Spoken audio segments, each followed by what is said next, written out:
जिस पार्टी के गवर्नेंस में राम मंदिर का निर्माण हुआ है, जिसने गौ हत्या पर बैन लगाई हो, उसी पार्टी ने बीफ एक्सपोर्ट कंपनी से चंदा लिया है। ऐसा ही एक ट्वीट अरविंद केजरीवाल की वाइफ सुनीता केजरीवाल ने किया है, लेकिन ये पूरी तरीके से सच नहीं है। हाँ, वो बीफ एक्सपोर्ट कंपनी है, लेकिन उस कंपनी ने ऐसा कहीं भी मेंशन नहीं किया है कि वो गाय का मांस बेचता है। वो एक भैंस का मांस बेचता है, भैंस का बीफ एक्सपोर्ट करता है। इसलिए ये बात पूरी तरीके से सच नहीं है। जिस गवर्नमेंट ने बड़े बड़े क्रिमिनल्स जैसे अतीक अहमद, मुख्तार अंसारी या फिर विकास दुबे, इन सबको सजा दिलवाई हो, उसी पार्टी में आज कई सारे क्रिमिनल कैंडिडेट भरे पड़े हैं और ये 100% सच है, लेकिन उनको ये नहीं दिखता। देखिए, ये वीडियो किसी भी पॉलिटिकल पार्टी के अगेंस्ट नहीं है, ना ही किसी पार्टी के सपोर्ट में है।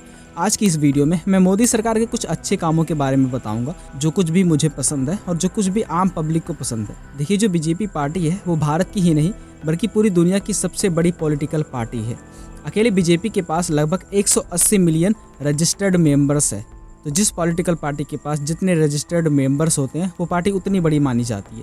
कांग्रेस के पास ये नंबर 50 मिलियन है, जो कि दुनिया की तीसरी सबसे बड़ी पॉलिटिकल पार्टी है।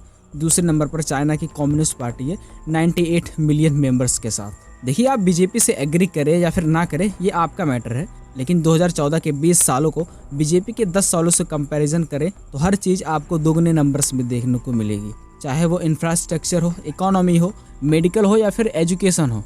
अब इसके अलावा मोदी गवर्नमेंट के कुछ हिस्टोरिक अचीवमेंट्स भी हैं जिसे हर किसी को खुश होना चाहिए। जैसे जम्मू कश्मीर का आर्टिकल 370, इसके अंदर पार्लियामेंट या फिर सेंट्रल गवर्नमेंट कुछ बड़े चेंजेस नहीं कर सकती थी जम्मू कश्मीर में, और ना ही नॉन कश्मीरी ज़मीन खरीद सकता था कश्मीर में। कुछ छोटे मोटे चेंजेस पार्लियामेंट के द्वारा की जा सकती थी, जैसे जम्मू कश्मीर की सिक्योरिटी को लेकर या फिर उनके फॉरेन अफेयर्स में बदलाव कर सकते। लेकिन इसके हटने के बाद अब सब कुछ सेम है अदर स्टेट्स की तरह, बस कुछ रूल्स को छोड़कर। दूसरा जो अचीवमेंट है वो है जीएसटी बिल। देखिए, देश की आज़ादी के बाद पिछले 70 सालों में ये सबसे बड़ा टैक्स रिफॉर्म था जीएसटी। इससे लाखों बिजनेसेस टैक्स के अंडर आए, जिससे गवर्नमेंट की रेवेन्यू बढ़ी। अगर आप इसको पर्सनली लेते हो तब शायद आपको इसमें कुछ फ़ायदा ना दिखे, लेकिन अगर आप गवर्नमेंट की नज़र से देखते हो तो गवर्नमेंट को इससे फ़ायदा है, क्योंकि किसी भी देश में किसी भी गवर्नमेंट के लिए टैक्स मेन सोर्स होता है रेवेन्यू का, जिसको सरकार अलग अलग चीज़ों में खर्च करती है। तो एक अच्छा टैक्स रूल होना काफ़ी इंपॉर्टेंट होता है एक देश के लिए, अगर उसको अच्छे से इम्प्लीमेंट किया जाए तो। मोदी गवर्नमेंट की अगली अचीवमेंट है इंडिया की इकोनॉमी। 2014 में भारत वर्ल्ड में 10वें नंबर पे आता था इकोनॉमी में, जो कि आज आपको पता ही है 5वीं सबसे बड़ी इकोनॉमी है भारत की। और ये बहुत बड़ी अचीवमेंट है भारत के लिए, सिर्फ 10 साल में 10 नंबर से 5 नंबर पे आना। और अभी भी हमारी जीडीपी ग्रोथ रेट जो है वो चाइना से बहुत आगे है। अभी जहाँ चाइना की जीडीपी ग्रोथ रेट जो 4.6% है, वहीं इंडिया की जीडीपी ग्रोथ रेट 6.9% है। मतलब इंडिया की जो इकोनॉमी है वो चाइना की इकोनॉमी से ज़्यादा तेज़ी से ग्रो कर रही है। अगली इंपॉर्टेंट चीज़ और जो अचीवमेंट है वो है CAA। मोदी सरकार के लिए एक मास्टर स्ट्रोक माना जाता है। हालांकि ये बहुत कंट्रोवर्शियल भी रहा था अपने टाइम में। इसके थ्रू पाकिस्तान, अफगानिस्तान और बांग्लादेश से आए जो कुछ माइग्रेंट्स हैं उनको सिटीजनशिप दी जा सकेगी। इसके बाद आगे आता है 3 तलाक। मोदी गवर्नमेंट ने इस्लाम में 3 तलाक पर बैन लगा दिया है। कोई भी मुस्लिम अपनी पत्नी को बोलकर या फिर टैक्स करके तलाक तलाक तलाक बोल के तलाक नहीं दे सकता। ये अब क्राइम की कैटेगरी में आ गया है। ये भी एक बड़ी अचीवमेंट है बीजेपी के लिए। और इसी के साथ मैं यूसीसी यानी कि यूनिफॉर्म सिविल कोड को भी सपोर्ट करता हूँ। धर्म चाहे जितने भी हो देश में, लेकिन सब पे रूल एक जैसा होना चाहिए, सबका अधिकार एक जैसा होना चाहिए। इसी के साथ कोई भेदभाव नहीं होना चाहिए, स्पेशली माइनॉरिटीज के लिए। अगली जो चीज़ है वो है इंडिया की फॉरेन पॉलिसी। इंडिया की आज़ाद फॉरेन पॉलिसी एक बड़ी जियोपॉलिटिक्स जीत है बीजेपी गवर्नमेंट की। अमेरिका के द्वारा रसिया पर सैंक्शन लगाने के बाद भी इंडिया ने रसिया से तेल खरीदा। यहाँ तक कि Indian foreign minister doctor S Jaishankar ने तो यहाँ तक बोल दिया कि अमेरिका का डोमिनेंस खत्म हो रहा है दुनिया पर से धीरे धीरे।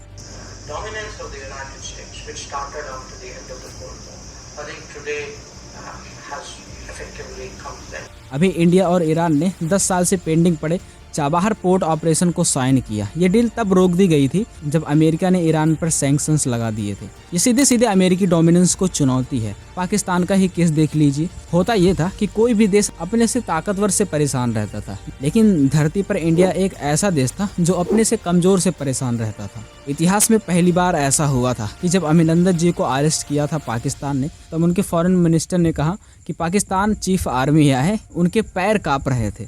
उन्होंने कहा कि अभिनंदन को अभी छोड़ दो, वरना शाम तक इंडिया अटैक कर देगा पाकिस्तान पर। अब अभिनंदन की क्या बात करते हैं।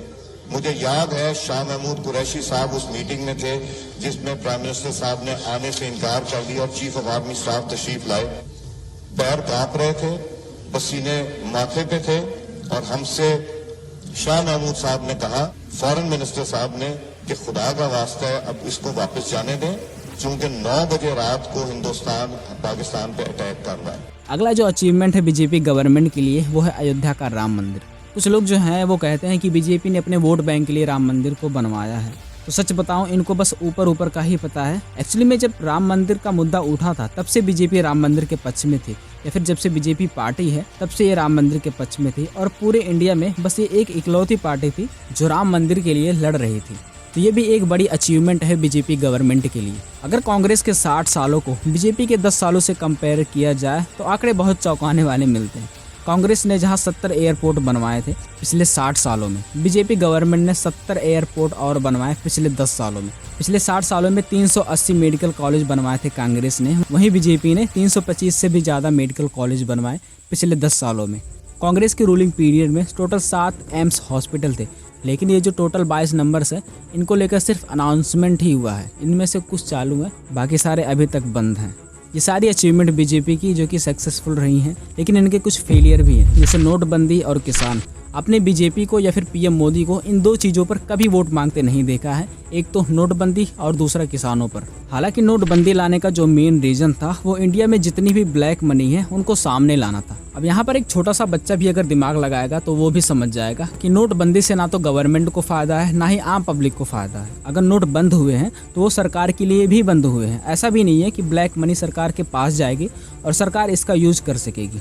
उल्टा आम पब्लिक को 500 और 1000 के नोट जमा करने के लिए दिन भर लाइन में लगना पड़ता था। देश की इकोनॉमी अलग से डाउन हो रही थी। और आरबीआई की भी एनुअल रिपोर्ट से पता चला है सभी बंद किए गए 500 और 1000 के नोटों में से 99.3% कैश आरबीआई के पास वापस आ गई थी। मात्र 0.7% नोट ऐसे थे जो आरबीआई को नहीं मिले थे। सोचिए यहाँ पर 1% भी ब्लैक मनी नहीं पकड़ी गई थी। अब अगर आप सोच रहे हो कि चलो कुछ तो पकड़ा गया, 0.7% ही सही, लेकिन इसका कोई फ़ायदा हो तो मुझे बताओ। या तो सरकार को कोई फ़ायदा हो तो वो भी बताओ, या फिर आम जनता को कोई फ़ायदा हो तो वो भी बताओ। बाकी नोटबंदी एक ऐसा काम है जो हमेशा नहीं हो सकता, गवर्नमेंट इसको हमेशा नहीं कर सकती। सरकार को कोई और तरीका ढूंढना चाहिए इसको पकड़ने के लिए। और दूसरी जो स्कीम किसानों के लिए लाई गई थी, आपको तो पता ही है कि कितने प्रोटेस्ट हुए उसको लेकर। या तो वो स्कीम ही गलत था या फिर सरकार किसानों को समझाने में फेल रही। मोदी सरकार की दूसरी जो सबसे बड़ी फेलियर है वो है बेरोजगारी। जगदीश पाल उत्तर प्रदेश के कानपुर सिटी में मैथ ग्रेजुएट हैं। 21 साल के इस युवक ने पिछले साल लो लेवल गवर्नमेंट जॉब के लिए अप्लाई किया था। फिर भी इस लो लेवल जॉब पोजीशन के लिए कंपटीशन बहुत ज़्यादा थी। जगदीश 75,000 से भी ज़्यादा एप्लीकेंट्स में से एक थे, जिनमें से कई के पास पोस्ट ग्रेजुएशन की डिग्री थी जो जॉब पाने की उम्मीद कर रहे थे। उन्होंने DW से कहा कि मुझे पता है कि मैं उस जॉब के लिए ज़रूरत से ज़्यादा क्वालिफाइड हूँ, लेकिन फिर भी मुझे ऐसी कोई जॉब नहीं मिल रही है। और इंडिया में मैक्सिमम यूथ की यही प्रॉब्लम है। लेकिन इस बेरोजगारी का मुद्दा लेकर अपोजिशन पार्टी बीजेपी को घेरती रहती है। ये भी एक फेलियर माना जाता है बीजेपी गवर्नमेंट के लिए। लेकिन इस बेरोजगारी का मेन रीज़न क्या है, इस पे एक अलग से वीडियो बन सकती है, जिसके लिए आप इस चैनल को सब्सक्राइब कर सकते हो। मोदी गवर्नमेंट की अगली जो फेलियर बताई जाती है वो है महंगाई। लोगों का एक माइंडसेट बन चुका है कि महंगाई बहुत ज़्यादा बढ़ चुका है मोदी के गवर्नमेंट में। आज एक गैस सिलेंडर का जो प्राइस है वो एवरेज 1000 रुपये है सब्सिडी के साथ, लेकिन 2012 में भी यही सिलेंडर 900 रुपये तक गया था। इंडिया की इन्फ्लेशन रेट 4% है अभी के टाइम में, जो कि और भी कम हो सकती है। ये लिस्ट आप देख सकते हो कि इंडिया की इन्फ्लेशन रेट कब कितनी ज़्यादा थी, कब कम हुई, कब बढ़ी।